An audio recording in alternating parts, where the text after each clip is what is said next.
জাতীয়তাবাদী ছাত্র দলের বিপক্ষে মব তৈরি করেছে এবং অত্যন্ত দুর্ভাগ্যজনক সেটি হচ্ছে আমাদের দলের ভারপ্রাপ্ত চেয়ারম্যান জনাব তারেক রহমানের নামে তারা বিভিন্ন প্রোপাগান্ডা করেছে। আপনারা জানেন যে গত এক সপ্তাহের মধ্যে বাংলাদেশে আরো কয়েকটি হত্যাকাণ্ড হয়েছে। বিশেষ করে খুলনাতে যুব দলের আমাদের একজন সহযোদ্ধাকে গুলি করে হত্যা করেছে এবং তার মৃত্যু নিশ্চিত করতে তার রগ কেটে দেওয়া হয়েছিল। এবং তারও 2 দিন পূর্বে আপনারা দেখেছেন কুমিল্লাতে একই পরিবারের 3 জনকে মব তৈরি করে হত্যাকাণ্ডের শিকার হতে হয়েছে।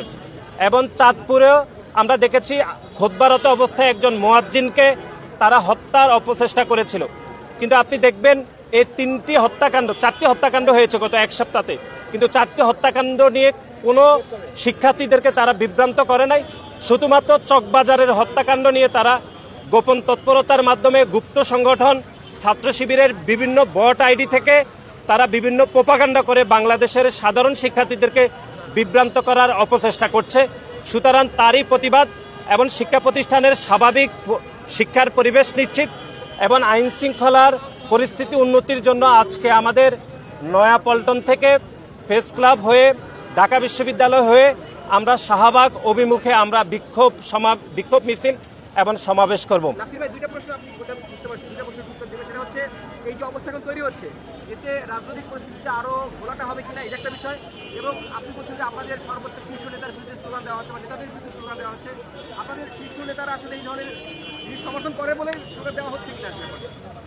আপনি জানেন যে গত 1 বছরে কয়েকটি হত্যাকাণ্ড হয়েছে। বিশেষ করে ঢাকা বিশ্ববিদ্যালয়ে মানসিক ভারসাম্যহীন একজন ব্যক্তিকে ঢাকা বিশ্ববিদ্যালয়ের শিক্ষার্থীরা পিটিয়ে হত্যা করেছে।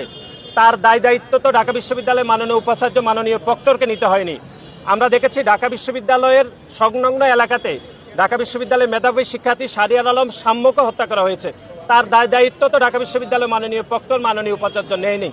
এবং আপনি দেখেছেন যে বেসরকারি বিশ্ববিদ্যালয়ের শিক্ষার্থী পারভেজকে বৈষম্যবিরোধী ছাত্র আন্দোলনের কয়েকজন সন্ত্রাসী প্রকাশ্যে কুপিয়ে হত্যা করেছে। তার দায়িত্ব কিন্তু বৈষম্যবিরোধী ছাত্র আন্দোলনের নেতৃবৃন্দ নেয়নি।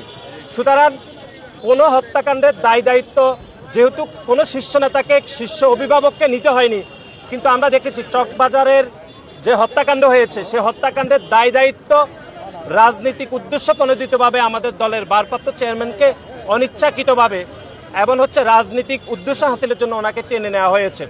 আমরা মনে করছি যে গণপ্রজাতন্ত্রী বাংলাদেশ সরকারের প্রধান উপদেষ্টা সহিত আমাদের দলের ভারপ্রাপ্ত চেয়ারম্যান জনাব তারেক রহমানের যে একটি ঐতিহাসিক বৈঠকের পরে বাংলাদেশের রাজনৈতিক পরিস্থিতি যখনই একটি সুবাতাস বইছে এবং বাংলাদেশের মানুষের অভিভাবক হিসাবে বাংলাদেশ জাতীয়তাবাদী দলের ভারপ্রাপ্ত চেয়ারম্যান জনাব তারেক রহমান